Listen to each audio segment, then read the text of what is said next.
নাইম ভাই, নাইম ভাই, ভাই আপনি দাঁড়ান না কে ভাই? আপনার জন্য আলাম দৌড়াইতে দৌড়াইতে। কি জন্য আপনি ভাই, কিছু বলে কিছু বলবেন নাকি? ভালো ভালো বক্তার কণ্ঠ বলে নকল করতে পারেন, মানুষের কণ্ঠ বলে নকল করতে পারেন শুনলাম। তাই আসলাম আপনার কাছে। তো আপনি এটা একটা এই আমির হামজার কণ্ঠ একটা নকল করে একটা গজল গান তো দেখি শুনি। ওনার কণ্ঠ মানে আমি মোটামুটি পারি, ওনার কণ্ঠ আমি মোটামুটি নকল করতে পারি। তো ওনার কণ্ঠ পারি, আরো মানুষের কণ্ঠ নকল করতে পারি। তা আপনি যাতে রিকোয়েস্ট করছেন, আমি ওনার কণ্ঠটা একটু বলি, আপনারা কি বলেন? আচ্ছা, আমি আমি ভাই আমাকে রিকোয়েস্ট করছে আমির হামজা হুজুরের কণ্ঠে কথা বলতে, তো ওনার কণ্ঠে আমি একটু কথা বলবো। আপনারা দেখবেন কেমন হয়েছে, আর বেশি বেশি করে লাইক কমেন্ট শেয়ার করবেন, আমাদের সাথেই থাকবেন। আমি আমির হামজার কণ্ঠ নকল করি। পটুয়াখালীতে আমার এক দশটা বন্ধু ছিল।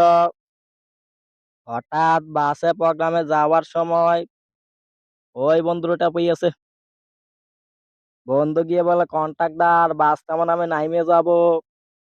কন্ট্রাক্টর বলে, বাস থামানো যাবে না, তোমার যদি বেশি অসুবিধা হয় তুমি পিছনে সিটে বসে আল্লাহ আল্লাহ করো। যন্ত্রণা পেটে আল্লাহ আল্লাহ থামে। কন্ট্রাক্টর কি বলে, কন্ট্রাক্টর একটা পলিথিন দিয়ে বমি করবো বমি। পলিথিন নিয়ে 2 সিটের মাঝখানে বসে ওইরকম কই দিয়েছে। এখন বলছে ভিক্ষা মেরে ফেলে দেবে। অমনে আসছে মোটরসাইকেল ওয়ালা। আমি একদিন প্রোগ্রামে গিয়েছিলাম, তো ভাবিকে বললাম, ভাবি এটা কি শাড়ি না মশারি? ওনাকে এটা বললাম, এটা কি জামা না মশারি? উনি বললো এটা হচ্ছে শাড়ি। আমার দেখে তো তাই মনে হচ্ছে না, আমার মনে হচ্ছে এটা মশারি, এটা শাড়ি নয়।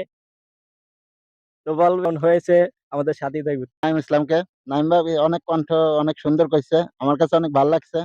দর্শক বিন্দু আপনাদের কাছে ভালো লাগলে সবাই লাইক করেন এবং কমেন্ট করে জানাবেন কেমন হয়েছে।